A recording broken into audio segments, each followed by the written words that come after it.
একাধিক দাবিকে সামনে রেখে বুধবার হলো north Bengal state transport corporation pensioners অ্যাসোসিয়েশনের অষ্টম কোচবিহার ডিপো সম্মেলন।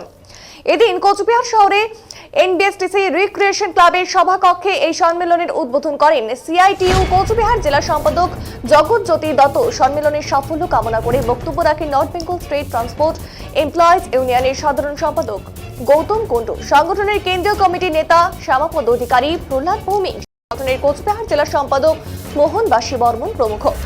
এই সম্মেলনে 152 জন প্রতিনিধি অংশগ্রহণ করেন।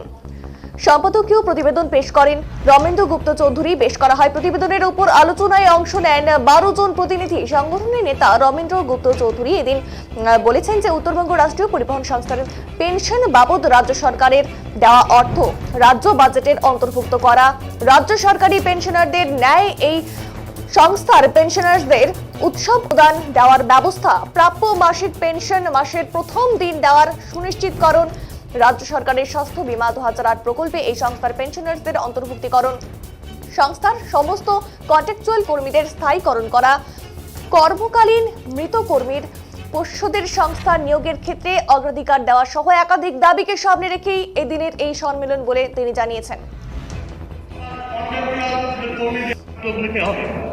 সংগঠনের আন্দোলনের ফলে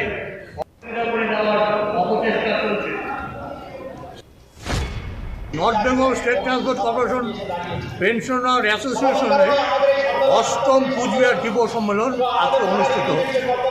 কি কি দাবি মূলত আছে আজকে? মূলত দাবি আমাদের আছে সংস্থার পেনশন বাবদ রাজ্য সরকারের দেয় অর্থ রাজ্য বাজেটে অন্তর্ভুক্ত করতে হবে। রাজ্য সরকারি কর্মচারী পেনশনারের ন্যায় পেনশনারদের ঈদ এবং পূজা অনুদান দিতে হবে। প্রাপ্য মাসিক পেনশন মাসের প্রথম দিনে প্রদান সুনিশ্চিত করতে হবে। রাজ্য সরকারের স্বাস্থ্য বীমা 2008 প্রকল্পে সংস্থার পেনশনারদের অন্তর্ভুক্ত করতে হবে। সংস্থার সমস্ত কন্ট্রাকচুয়াল কমিটিদের অবিলম্বে স্থায়ীকরণ করতে হবে।